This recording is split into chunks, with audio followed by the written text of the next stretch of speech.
Janice Benton is our next guest. She is coming to us from Washington, D.C., where she serves as the Executive Director of the National Catholic Partnership on Disability, the NCPD. The NCPD guides initiatives aimed at promoting greater participation for people with disabilities in the Catholic Church. She speaks frequently on national and diocesan conferences, and she's a guest on National Catholic Radio. Jan has also received a number of awards for her work, including the Harry A. Fagan Award from the Roundtable Association of Catholic Diocesan Social Action Directors and the Justice, Peace, and the Integrity of Creation Award from the National Fraternity of the Secular Franciscan Order USA. Join me in welcoming Jan.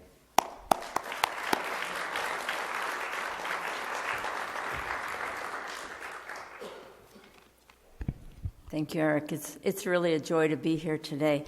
I was happy to get the opportunity to speak to you about one person, but it's very hard to think of who that person might be after journeying in this ministry for nearly 40 years, working with colleagues like the folks who are here, as well as so many people I've met. But I decided I would limit it to one person. I was going to do 3, but 5 minutes is not a very long time. So I'm going to tell you about Marcella. When I was very young, in college, I worked in a nursing home.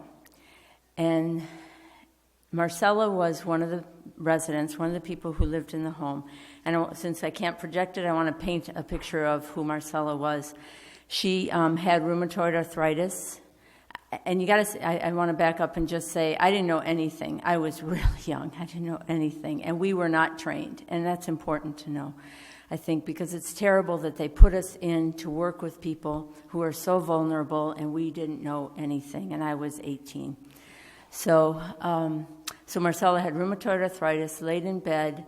Everything had to be done for her. Her fingers were like this. She couldn't scratch her nose. She couldn't eat. She couldn't dress. She couldn't bathe. She couldn't do anything for herself. So I remember so distinctly at the nurse's station when you get your assignments for the day, and they would tell you which patients, which rooms you were going to serve that day. And any time somebody had Marcella's room, they said, "Oh, no, not Marcella," or "Ha, you've got Marcella today." And that was, even then, I knew enough to know that was really disrespectful of Marcella, and I hated that, and it was so painful for me. And I hope she didn't know it, but probably she did, just in the way that people reacted and took care of her.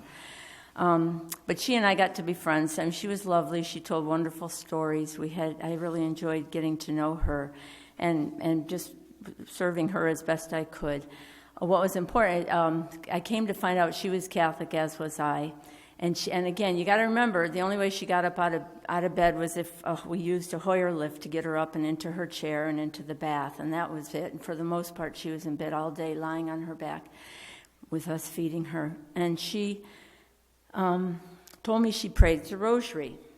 So if you're not familiar with the rosary, it's prayer beads, like other cultures have as well, where we pray along, using our fingers to pray along with each prayer, right?